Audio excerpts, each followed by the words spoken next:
Hello, and welcome to the final installment in the World War I video lecture series based on your reading, deepening your understanding, clarifying things, hopefully. And this last segment is going to focus on actually a subject you haven't been instructed to read about, and one in which you will not really be instructed to read about because A, I'm presenting it to you here, and B, we're, again, as I had said in the first video, going to be taking a closer look at this peace process as our way of concluding our study of World War I, as our assessment of that unit. So we'll be getting to that in a few days. Let's start by talking about it here. Oh, he wants to come out? Bring him out. Bring him out, bring him out. Ah, okay. Come here, bud. Come here. Oh, you're upset? You're upset, little guy? Oh. Okay. So, say hello to the students again. Say hi. Hi, students. Yeah, hi, students. Okay. So, on to the peace process for World War I. All right. So it begins with an armistice. An armistice is it's an agree to stop shooting at one another. It's not a peace agreement. It's different than that. A peace agreement is when the countries actually got together to decide what's going to happen to the losing side. So the armistice is what happens first, and it's followed by a peace agreement. All right. So on the 9th of November, the German king, Kaiser Wilhelm II, is going to step down, seeing that the war is more or less lost. In Germany, they're going to set up a government quickly to replace him, and that new government, within 2 days of him stepping down, is going to agree to a ceasefire, an armistice, and that's going to happen on November 11th. That day may be a bit familiar to you because it is on November 11th that we celebrate Veterans Day in the United States. Veterans Day used to be called Armistice Day. So technically Veterans Day remembers World War I. I think they've broadened it by calling it Veterans Day to remember all military veterans. In the end, the war was dreadfully impactful. 10 million people are going to be dead. More than 20 million people are going to be wounded. Economically, the world is turned upside down. Europe, which had been the economic center of the world before the war, is now either defeated and in debt or victorious and in debt, right? Basically, Germany is going to be forced to pay huge sums of money to England and France, and England and France are going to be hugely in debt to the Americans. As a result, the Americans, who fought only for the last few moments of the war and really didn't lose anything in terms of their economy, is going to come out of this as the world superpower. Because of the war causing so much debt, so much death, so much turmoil, there's going to be a lot of anger throughout Europe where this war was fought. And that anger is going to turn into the rise of political ideology that we know today as fascism, and which gave rise to such infamous rulers as Benito Mussolini in Italy and Adolf Hitler in Germany. So it's oftentimes said that World War I is the mother of World War II. It's really a combination of factors involving the war and the peace process that caused that to be the case.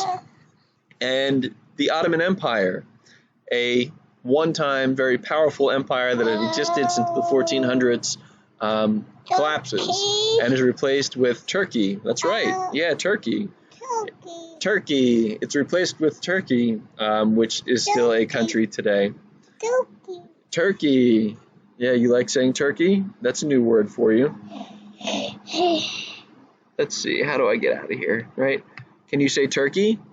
Turkey. Turkey. All right. Thanks, Neeks. All right. So, the peace process. The peace process is unique in that usually when you negotiate the end of a war, the losers are at least at the table to have some sort of say about what happens to them. Right? Hold on 1 second, guys. All right, you can't put bubbles right now. You can't put bubbles.